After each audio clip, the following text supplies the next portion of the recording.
I'm just going off the cuff here, but I have a lot of thoughts about the Frozen world in Kingdom Hearts 3. So, basically, I think this world sucks. I just think it's really, really bad. And it's funny because before I even got the game, I was kind of, jokingly saying that I was dreading getting to the Frozen world because, oh god, it's Frozen, oh no, Frozen's the most overhyped, overdone Disney movie ever, oh dear, oh no. But then, I wasn't actually being serious about not wanting to go to the Frozen world until I actually got there. Then I was like, oh, they actually did make it kind of that bad. So, let me start from the beginning of this particular world in Kingdom Hearts 3.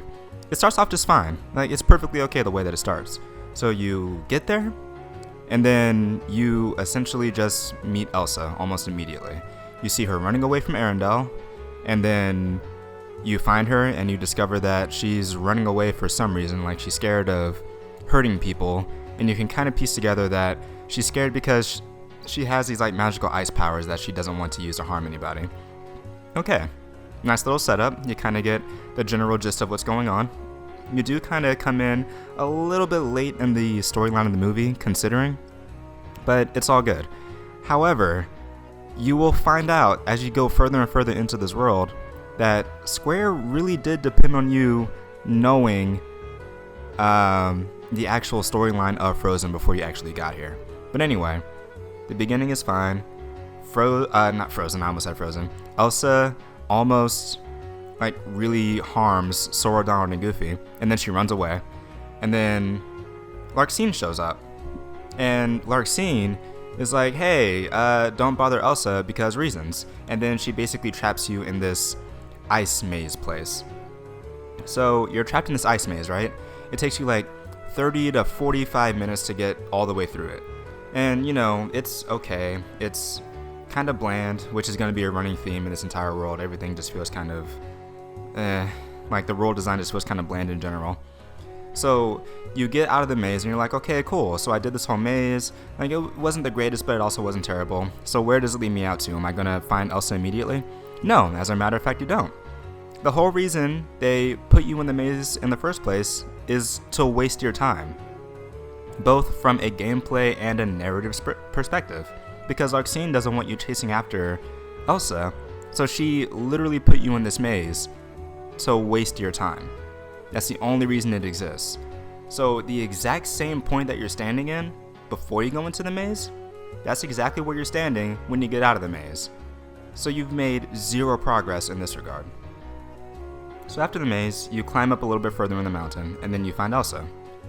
And then the first part of what is really just kind of baffling about this world is that the cutscene where you find Elsa is a straight up shot-for-shot remake of Let It Go from Frozen, with some random cuts to Sora, Donald, and Goofy, just kind of placed here and there. But for the most part, you are just watching a redo of Elsa singing Let It Go, and that's it. It doesn't move the story forward whatsoever. You have no emotional attachment to Elsa because the only scene that you saw before this with her was her running away and being upset about something. But this has no emotional impact at all because you haven't had that beginning of the movie to go off of like in the original Frozen. You just are seeing her sing this song and then that's it. And it's like, okay, cool. Why was this even in here? So the song gets sung, and then Larxene shows up again, and she blasts you down the mountain, so you're getting separated from Elsa. So keep in mind, you've only talked to Elsa one time, and guess what? That's going to be the only time you ever interact with her. You never talk to Elsa again for the entire rest of this world. But of course, Sora being the way that he is nowadays, he's like, no, Elsa's my friend. I know her. She wouldn't fall to the darkness, blah, blah, blah. Like, he talked to her literally one time. Anyway, moving on. You go into this mini game, which every single world has some kind of gimmick. Every single world has some kind of mini game or some kind of thing that differentiates it from all the other worlds, except, actually, I don't think Hercules has one, but every other world does have one. And this is one of the not quite as fun ones. Like in Toy Story, you have that first-person shooter thing in VRM Rex, which is pretty fun. In Tangled, you have the festival where you are dancing with all the people in the square, and it's honestly pretty cute. And then in Frozen, you have this downhill sledding thing where you're sledding towards the camera, and it goes on a little bit too long, in all honesty. Like, it feels like it should have ended, but it just kind of doesn't. And then, like, it's just kind of whatever. It's just there. It's not the worst part of the world, but it's definitely not going to make you love it or anything. And then you evade the avalanche, you fight some Heartless, and then another avalanche comes along and just wipes you out anyway. So it's like, why did I even go through all of this if I'm just going to get swept up in an avalanche in the end after all of that? So after the avalanche, you get found by Olaf, and then Olaf eventually leads you to Anna, Kristoff, and Sven. And, you know, once you're there, you just kind of have a chat, and then another baffling part that comes up again where you are talking to Anna. Anna goes into a flashback, and she's singing. It's a flashback of her singing "Do You Want to Build a Snowman" when she's a little girl. But instead of just letting her sing the song, she's also narrating over the song at the same time, at pretty much the same volume. So you are getting, simultaneously, young Anna singing "Do You Want to Build a Snowman" while current day Anna is narrating at the exact same time. If there weren't subtitles on screen, you might not be able to hear what the narration is that Anna is saying. Years passed and we barely ever saw each other. Then, finally, it was time for her coronation. Let's just say I was more than a little excited. I thought we'd finally have a chance to talk. But at the party, I did something that made her mad. We got into an argument and I lost my temper. I was just so frustrated. And then, well, that's when she used her magic to push me away. And another reason why the songs being in this world is so baffling is because we've had so many other musical Disney movies be represented in Kingdom Hearts. Not a single one of them ever busted out into song and dance before Frozen. The closest that we ever got before this was in Kingdom Hearts 2, when they changed Atlantica from an actual, exploration-based world to a music-based world. But the difference with that is, even though it wasn't a very fun minigame, they turned it into a rhythm minigame. So you weren't just sitting there watching Ariel sing for 3.5 minutes. You were actually participating in her singing these kind of like classic and iconic songs, as well as a couple of original songs that they put into the game specifically for that world. So Frozen is the only world in the entirety of Kingdom Hearts history where they include not one, but like 1.25 songs from the original movie for pretty much no reason other than brand recognition. There's no reason for these songs to be sang. Anyway, I'm gonna stop harping on that. You play this other minigame where you have to find Olaf's body, and when you find his head and you find his legs, that's all you really have to do. But then you have to find his middle section, and there are like 4 different middle sections that you can find. And typically this would be fine, and the results can be kind of funny, like if you're into that kind of humor. But if you are genuinely just trying to find his original body, and you don't really know where it is, but you picked the wrong one, you have to sit through a cutscene where Olaf tries on the middle section, and you just kind of like waste all of your time. So you have a mini cutscene of Sora and his gang finding the middle piece of his body, and then you have another cutscene of Olaf with that middle piece, and then explaining to you why it's not correct, and then Olaf gives you a hint as to where to find the correct piece of his body. It takes like 30 seconds of your time away for jokes that aren't really all that funny, honestly. It's just a time waster if you don't do it immediately. But that's another minor quibble. It's nowhere near as bad as what the rest of this game is like. So this is where I'm going to talk about the world design a little bit. The world of this level, of the design of this world, is really not bad. It's pretty to look at. It has a nice aesthetic to it, and I never really got bored of all the snow everywhere and all that good stuff. But the thing is, it's also the only world that just doesn't feel all that interesting. I think the only other world that only has one location, more or less, is the Big Hero 6 world. And that world is more interesting because it's in a city. This one is just on a mountainside that you're going up and down constantly, and you never even get to go to Arendelle. Like, I like Tangled's world design a little bit more, because at first it was just the tower and then it was the forest, but the forest was split up into 3 different sections. You had the bright sunny section in the beginning, you had like the darker section in the middle, and then you get to the end, you have this big hill with all these flowers. It's very pretty. And then you get to the shore, and then you can actually go to Corona. You actually get to go to town. That's really cool. I was hoping that Frozen would do the same thing, but no, you're just on the mountain the entire time. You never get to actually go to Arendelle. The closest you ever get to it is this outlook that is pulled back very, very, very far away from where the actual town is. So the closest you ever actually get in the gameplay is maybe like 5 miles away from it, and that's just a weird decision to me. So anyway, after you have this little interaction and you put Olaf back together, some Heartless show up again, and then Sora tells Olaf, Kristoff, Anna, and Sven to leave, and they'll take care of the Heartless. So, this is the second time we have been separated from the main characters of this world after only one interaction, and guess what? Just like with Elsa, this is going to be the only time in this entire world that Sora and his gang actually talk to the main characters of Frozen. There is so little involvement from Sora and Donald and Goofy in this world that you really truly begin to wonder why we're even here in the first place. So they go off and they like by they I mean, you know, Anna and her crew. They go off and they eventually find Elsa's ice palace at the top of the mountain. Off screen, you don't get to see them doing any of that. And then you get to go and get up to the palace by yourself with your own crew. And then you all get thrown out by Marshmallow the ice giant.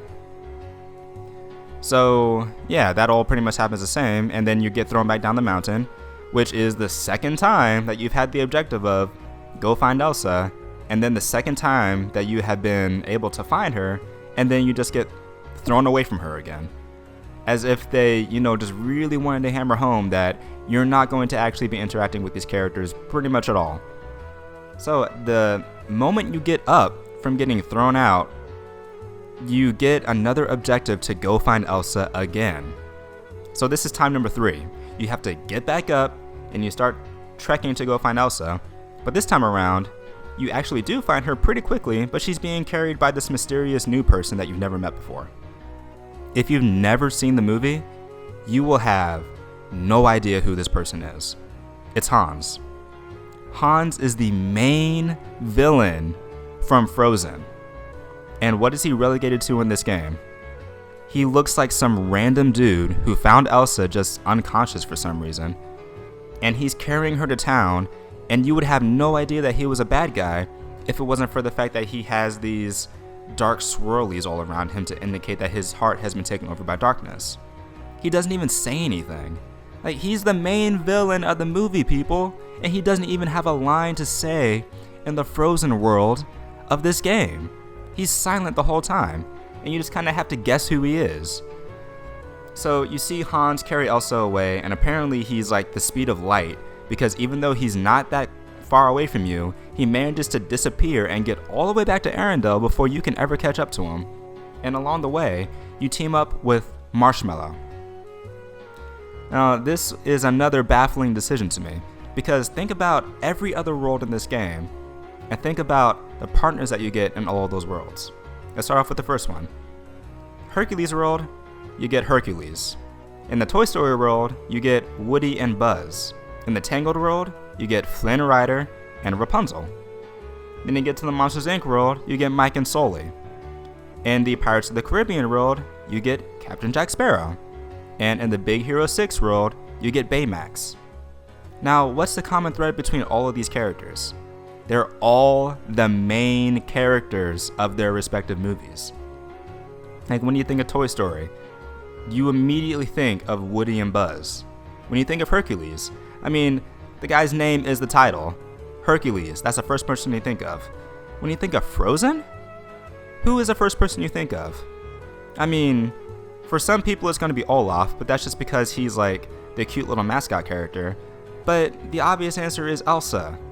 And then next to Elsa, you have Anna.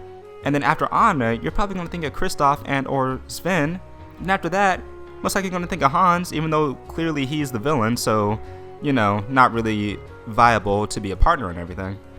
And after that, like, you probably start thinking of the little gnome guys that raised Kristoff, if I remember correctly. I've only seen the movie once, so I don't remember how the whole storyline goes. But the point is, I literally forgot that Marshmallow was an actual character in this movie. And then he's the character that becomes your partner in the game. He's not a main character at all. He's like the 5th string character. The one that could have easily not even been in the movie at all, and it probably wouldn't have changed anything. That's who you get as your partner. Just why? Why would you do that? Like, you hype up this world so much, and I just don't get it. You have like the most popular Disney movie in recent years. You even bother to include songs from that movie, and then you don't give us any of the most important characters from this movie, and you have so many to choose from, you don't give us any of them. And instead you give us Marshmallow. And what does Marshmallow even do in the course of this game? His story relevance for you is that he blocks strong winds from pushing you back while you are going down a hill to get to where Anna, Elsa, and everyone else is at. Right before, the big climax where Hans tries to kill Elsa. But even then, he's useless because you have already been able to shield yourself from oncoming strong winds, and Marshmallow only does it when you get to the end of that particular section. So Marshmallow being a partner is really, honestly, just completely unnecessary at all. You may as well have not even gotten a partner. You may as well not even come to this world. So, you get to the end. Naturally, Sora does nothing, and you get the exact movie ending where Hans tries to kill Elsa, and then Anna jumps in front of him, and she freezes, and then Elsa hugs Anna, and the power of love and sisterliness brings Anna back from being an icicle, basically. And I guess Hans is dead. I don't really know. But at the end of all of this, you have spent maybe 3-4 hours in this world. You've had 0 agency in what's been going on at all. Sora has done nothing to impact the story, and the story of Frozen has nothing to do with whatever Sora is trying to figure out. Because yeah, Larxene is there, but what's her reason for being there? She's scouting out for more pure hearts just in case the organization needs to fabricate 7 lights for themselves. But you know that they don't need to do that. It's so pointless. There is no reason for this world to exist other than the fact that it's frozen. So just from start to finish, it's just kind of a train wreck, honestly. And again, think back on the series of events here. When you first arrive, you meet Elsa, and then you get separated from her. You watch her sing Let It Go, and then you get blasted down the mountain. You go back up the mountain after you meet Anna, Kristoff, Olaf, and Sven, and then you get blasted back down the mountain again. And the only character that you interact with after that is Marshmallow. And you don't actually do anything. So, it's just so strange to me why this was even a world to begin with. And I do say that this is the worst world in the game, but there are others that are nearly as bad. Like Tangled kind of goes along the same lines, and so does Pirates of the Caribbean. But at least in those 2 worlds, they have at least some variety. They have some fun gimmicks that are involved, especially the Pirates world. Doing the ship stuff is a lot of fun, and getting to explore the sea is pretty cool. This is just a failure on so many accounts, and I don't understand why they did it. So, I mean, don't get me wrong, I really, really like Kingdom Hearts 3. I finished the game, and I'm still playing it right now, so that I can get the collectibles and just get as much stuff done as I possibly can. But this particular world was filled with so many bad choices that it really makes me wonder why they wasted so much time on it when they could have just created an entirely different world or made a different story aside from, oh, this was what happened in the movie, so we'll just have it happen here. Like, neither of the Pixar worlds do that. The Toy Story world is the best world in the entire game. One of the reasons why it is the best world is because you're not just playing Toy Story over again. Anyway, that's the end of my rant. Yeah, I try to keep a level of positivity on my channel, so maybe I'll do another one about, I guess, particularly the Toy Story world and about how good that one is. But man, I just had to get that all off my chest because, dear Lord, the more I think about the Frozen world, the more upset I get about it. Anyway, hope you enjoyed the video, and I hope you have a good day. Bye.